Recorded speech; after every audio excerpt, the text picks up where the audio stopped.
Hi friends, welcome to Minnie's Little Kitchen. இன்றைக்கி நாம் சமைக்க போகிற ரெசிபி ஒரு கலர்ஃபுல்லான கொழுக்கட்டை ரெசிபி தான் இன்றைக்கி பண்ண போகிறோம். அது எப்படி பண்ணுறதுன்னு பார்க்கலாம் வாங்க.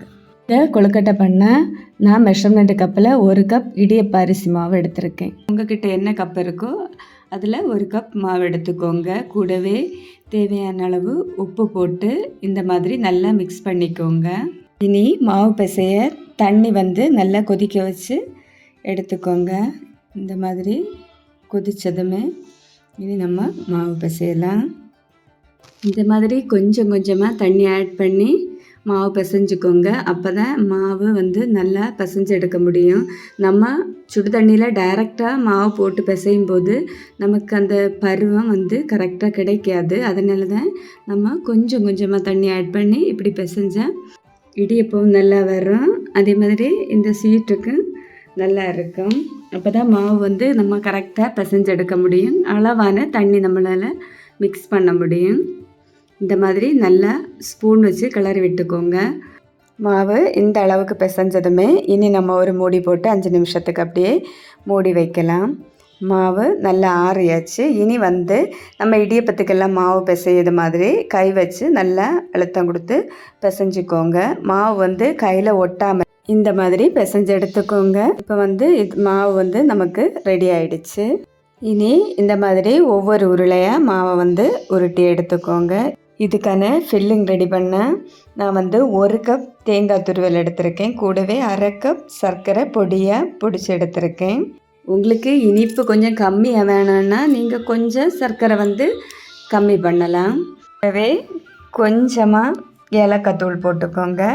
இனி நல்லா மிக்ஸ் பண்ணி விட்டுக்கோங்க. சர்க்கரை ஒரு லைட்டாக கரைஞ்சால் மட்டும் போதும். இந்த ஃபில்லிங்க்கு இந்த அளவு ஆனதுமே ஃப்ளேமை ஆஃப் பண்ணிக்கோங்க.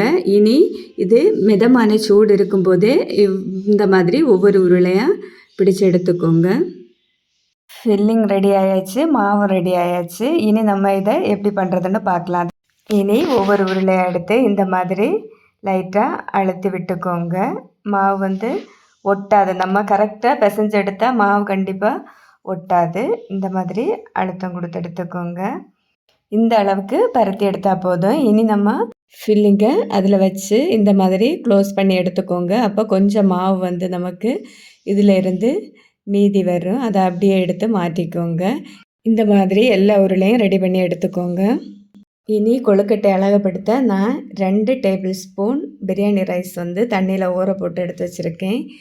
ஒன்று நார்மல் வாட்டரில் ஊற வச்சேன், இன்னொன்று மஞ்சள் பொடி போட்டு கொஞ்சம் கலர்ஃபுல்லாக இருக்குது. அப்போ குழந்தைங்க ரொம்ப விரும்பி சாப்பிடுவாங்க. அதனால் வித்தியாசமாக அப்படி பண்ணியிருக்கேன். இனி ஒவ்வொரு உருளையாக எடுத்து இந்த மாதிரி அரிசியில் கொஞ்சமாக போட்டு அப்படியே கொஞ்சம் லைட்டாக அழுத்தம் கொடுத்து அப்படியே எடுத்து ஒவ்வொரு உருளையும் ரெடி பண்ணி எடுத்துக்கோங்க.